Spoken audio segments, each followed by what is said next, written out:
gotta put the safety pin in, get out of there.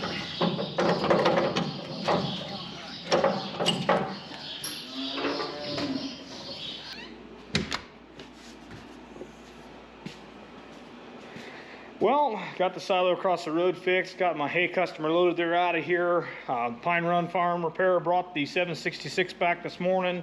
Got that thing unloaded and taken back across the road and hooked up to the spreader, so it's back to go back into active duty. I guess one of the next things I need to do is this project. So, depending on how long you've been watching or not, last April, I believe it was, I brought home an 8-foot dually bed that was white, the exact same color as my truck here, and some of you may have surmised what I was doing with that. Some of you might not have. Might have wondered what in the world I'm doing with that. This is a 2012 Ram 2500 Mega Cab. Mega Cab trucks were not offered with an 8-foot bed. It was not something that was produced by Ram.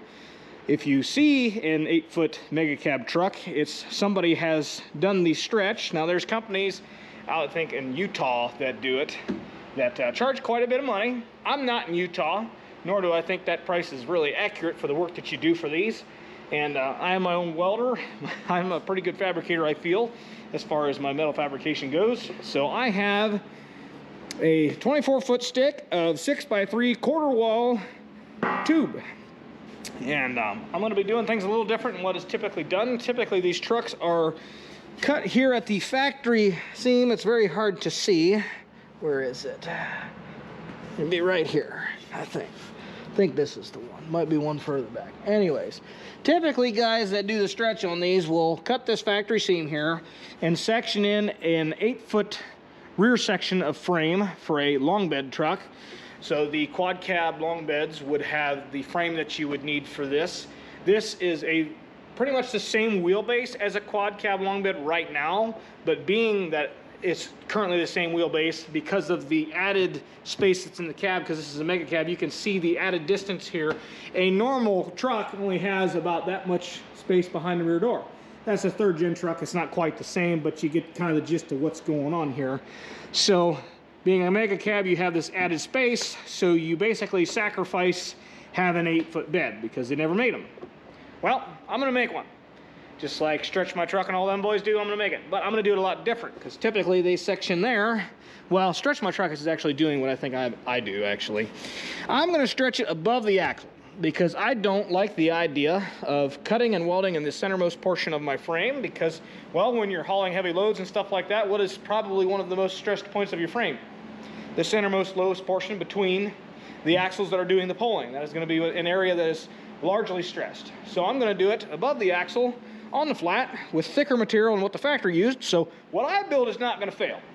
So I guess we're going to work on getting this thing torn apart. This is not a project that I was particularly set up to do right this moment in time, but unfortunately my rear axle in this truck has decided that it doesn't like life anymore and it wants to off itself. So it's going to be leaving the chat. I'm not going to bother spending the $600-700 in parts to fix this rear axle when I've got a perfectly good axle here. This is a dually axle. So this is a 2500 truck. I'm basically making a 3500 truck. You might wonder, well, why don't I just go buy a 3500 truck? Well, this is a G56 Laramie fully loaded truck. A G56 is a manual transmission. These are no longer produced. They don't make manuals anymore. I like my manual transmission. I like this truck. It's treated me pretty well. You know, it has a couple things here and there. You know, she needs a little bit of love. She's been neglected. It's, you know, the daily driver work truck. My brackets for my step bars that I welded on a while ago, because my step bars are over there, because I haven't had time to finish that. So I need to actually spend some time on this truck and actually get it back up to the full glory it really deserves. So we're going to start on that. We're going to remove the bed. We're going to take the bumper off. We're going to take out the rear section of the exhaust, because we're going to have to lengthen all that. We're basically going to get this thing ready to chop, I guess is the better term here. We're just going to give it the old chop and stretch, and that's what's going to happen. So, guess we're going to get after it. Hopefully this makes sense what I'm doing. This is going to be a bit of a project. I'm hoping to make it very fast, because I don't have time right now to spend a lot of time on this. So this is going to be one of them things where it's a hammer down, full speed, get it done. Probably a lot of late nights. Not particularly what I want to get into at this moment, because I want that done. this is what I want to be spending my time on. But unfortunately, daily driver work truck needs to be functioning. This is a luxury item. This is work truck. So we're gonna get after it. I'm gonna shut up and quit talking. So let's get busy and make something happen.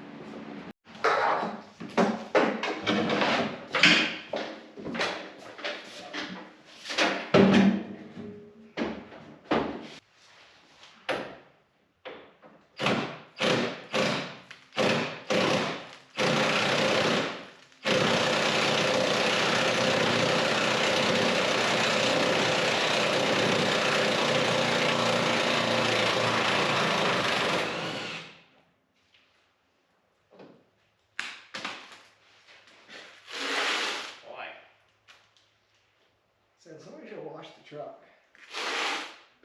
Man. That way too.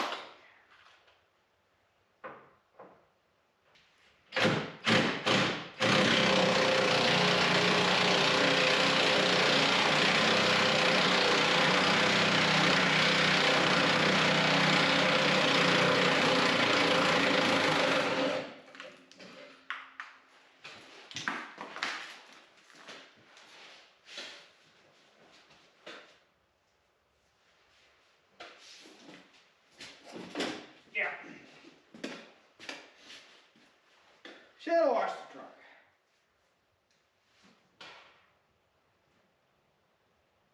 Great idea.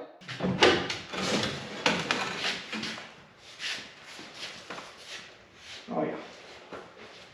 Yeah.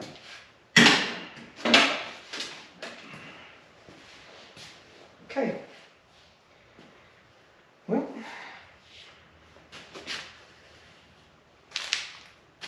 Now, because of how much fun the bumper bolts were, we're going to go on to bed bolts. Yeah, this is going to be fun.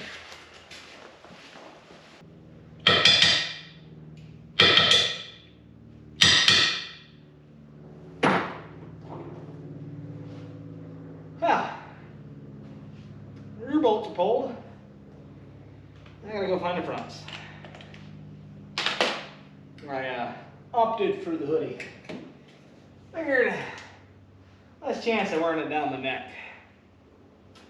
Once the bed's off here, we're going to pressure wash this thing. But I figured there's no point in pressure washing it with all this crap on here, because you can't get it anywhere. Unless you're going to lay underneath it with the old duck suit and a pressure washer, and my pressure washer wand's about 40 inches long, and I really don't feel like having to try to figure out how in the world to lay underneath and do that when the truck isn't that far off the ground. So, 8-foot beds, there's 8 bolts. 6-foot beds, I don't know. Never owned a truck with a 6-foot bed to this one. So we're gonna find out together.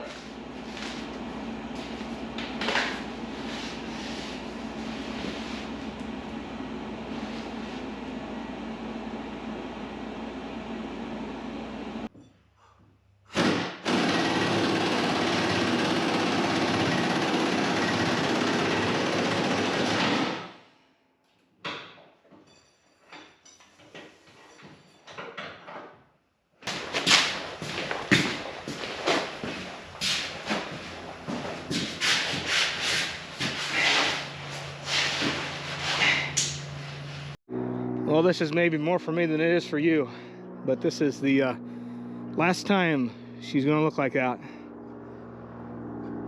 Got everything off. It's time to yank that.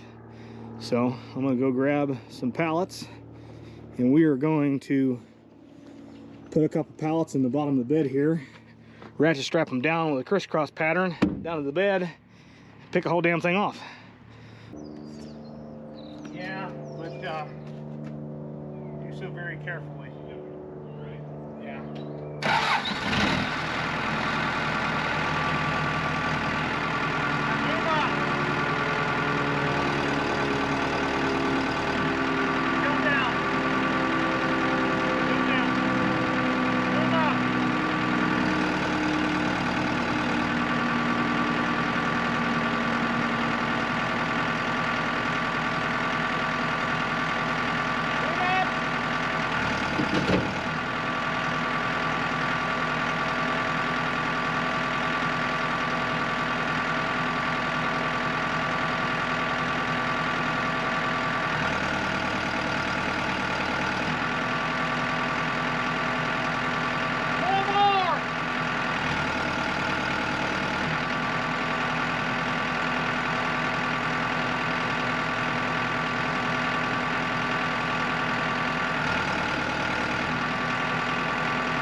Well, it looks a little funny now, but she'll look different here in a little bit. Well, it'll be a few days, I bet, but hopefully I can hammer it out pretty directly. I need to go wash this thing. It's a mess, to say the least. This is previous owner's nonsense. They had a fifth wheel hitch in here, I'm assuming, for a camper. That's going to be leaving because we're putting a gooseneck in. So I'm going to clean this thing up and put it back in the shop.